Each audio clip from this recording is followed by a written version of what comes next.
Brian Rots'un tutan kaçda size petlerimi gösteririm. Bir dakika. Ha dostlar, bakın. İndi bizdə bəzi YouTuberlar bildiyinizdə da kimdir. Onlardan daha yaxşı petlərimiz var. 1, 2, 3. Pet bizimdir.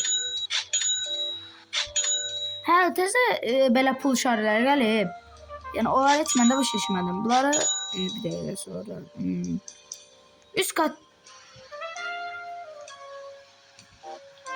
touch petlərim məsələn də onları birdən itirsəm, bunlar mənə lazım olar da. O üçün saxlayıram. İndi bu ikisini bir də atacağım. İnşallah yaxşı şey gəlir. Hə dostlar, belə 6-7 çıxdı, 18 bulduq. Çox bir şeydir. Bəli dostlar, yeni pet budur. Bastırdım, hətta maksimum elədim. Yaxşı dostlar, bu qədər belə göstərdim Jibeyzi. Bye bye.